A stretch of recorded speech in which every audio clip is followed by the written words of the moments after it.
travel writer Simon Calder, who is in London. Hello to you, Simon. So there's been some pushback against this plan of Germany's. What are your thoughts on it?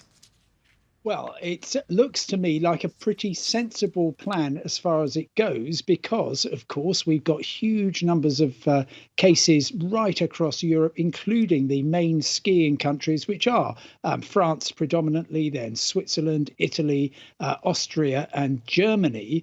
And what the Germans and the Italians and indeed the French are saying is, look, we are continuing our lockdowns right now for probably 2 months or so, and so instead of everybody, as they would normally be doing, preparing the big ski resorts across the Alps for another winter season, we're just going to keep them closed, and we'd like everybody else to do it. But Austria is saying, well, actually, no, we're very, very financially dependent, large parts of Austria, on skiing. It's a beautiful country for skiing in.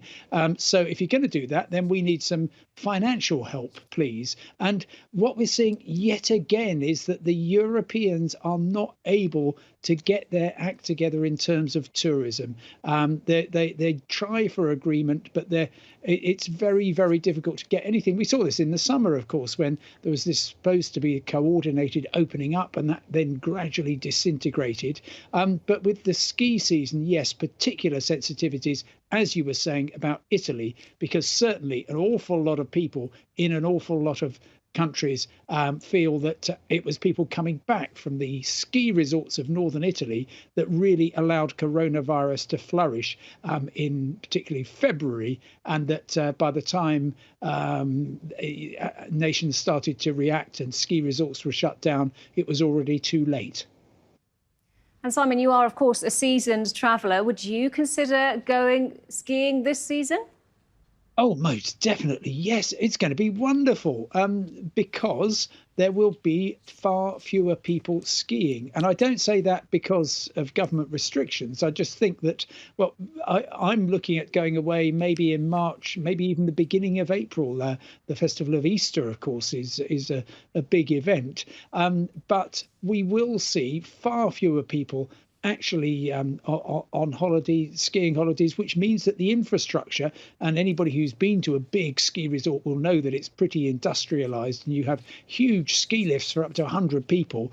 Those will be able to be managed with some sort of social distancing. There will not be the usual so-called Apres ski where everybody goes to bars and restaurants and talks and drinks and dances. That, I think, has to wait all season. But in terms of just being in wonderful ski resorts, I can't wait. And I think it will be a lot more sort of small scale. So, for example, you will get people in Milan driving up to the Italian Alps. You'll get people in Barcelona going to the Pyrenees, in the Balkans, in places like Bulgaria. There's a great mountain very close to the capital, Sofia. And of course, Turkey has ski resorts of its own, and it will be kind of local, low intensity skiing, but there will be a ski season. It just won't be starting quite yet. And of course, for the ski industry, which effectively saw the second half of the season last winter wiped out, it's more bad news. But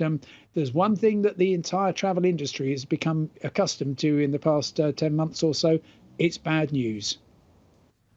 And Simon, you talk about the après ski part of people's holidays not being there, but surely people, when they get together, they will find a way to perhaps mix, and that could end up causing us another problem. Oh, sure. And these things have to be very, very carefully regulated.